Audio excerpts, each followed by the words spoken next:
G'day, time to have a bit of a look back on how we saw things through the eyes and ears of Carnival, RSN's digital channel, where I was on with Vince Saturday last Saturday, and via racetrackralphy.com.au. I was Luton Run's smallish nose away from winning. Don't know how you went, but we'll try and find you some winners going forward. The first race in the program was won by Tantat Diamond. It was all in pretty plain numbers. Look, Jupiter missed the start, might have costed the race. Beluga Caviar may improve with the blinkers going on, but I'd just be a bit wary about the form from race one. In the second race, Written won by a nose. That's one thing I did get right. We declared on the winners on Friday. Jessie Bell was just far too short in the market. There was a nose between them, but there might have been a protest even if it went the other way because Chris Simons got suspended at the 1,000 metre mark. Going forward, I'd be sticking with Written. She can go further, she can go faster. She's got some upside. The horse that was beaten a few lengths, Riverina Red, it's eligible for a maiden, and it had a little bit of a mid-race squeeze. Dropped off fitness-wise late. She could, well, she'll thrash a maiden if that's where she goes, but pinch a weak one next. So that maybe it's one you can look forward to there, but Written's definitely the one to follow from the second race. Race 3, Apprentice's only race. You always have to be a little bit wary there, but Reckless Assassin was dominant. She won by 3 lengths. There was less than a length between the next 7, so she can win again going forward. Madam Nash going well for Danny O'Brien. That's only her 3rd run with the stable. And Warwick wasn't given a great ride, and it's better suited over further. So they're the 3 you can look at next start from there. Race 4 in the program, monster closers here through Vince Accardi's work. O'Malley was a huge closer here, but I'm just not sure if it's just a 1,000 metre horse. Time will tell. Really confident in the second horse, though. Cosmic Lights. It was just dynamic late, and I think it can even be better around a bend and over 1,200. One we can follow there. 7 Falls didn't lead very quickly, so round a bend, it can use its speed and get away from the field. So I think this is a pretty strong race, race 4. Race 5 in the program. This is why you listen to Carnival and you listen to the information as it comes through.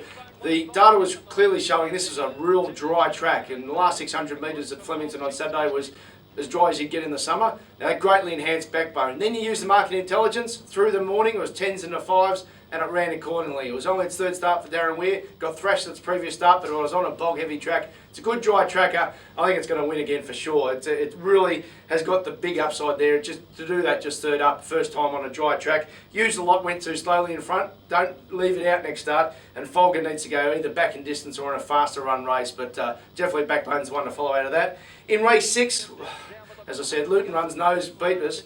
The leaders dominated. Super rides there by both Craig Newitt on Free of Doubt and Caitlin Mallion on Luton Run. So the mid-race horses, they were the ones that were just too far back. I mean, Lord of Brazil, Haylil and Good Value. All of those can win the right type of races next start, but keep in mind, they don't have the tactical speed of others, so it needs to be the right type of races for Lord of Brazil, Haylil and Good Value. In the 7th race, Zamora was super. He won by nose, but he missed the start. He was first up after a long out. He's had his vocal cords removed, we heard on Correct Weight on Sunday. Didn't know horses had vocal cords, but they're not there anymore. So I'm going to speak to Vince. He hasn't got any data on how horses go first up after having their vocal cords removed. So Vince needs to lift his work rate a little bit. But Flash of Doubt, back to Mare's Company and or a wetter track. And Mr. Make Believe, again, wetter, but probably further will suit him more because it ended up being a pretty dry track on Saturday. And Smackdown was good enough run, but I just need to see him in the right race. But the ones with a bit of confidence, Zamora, Mr. Make Believe and Flash of Doubt.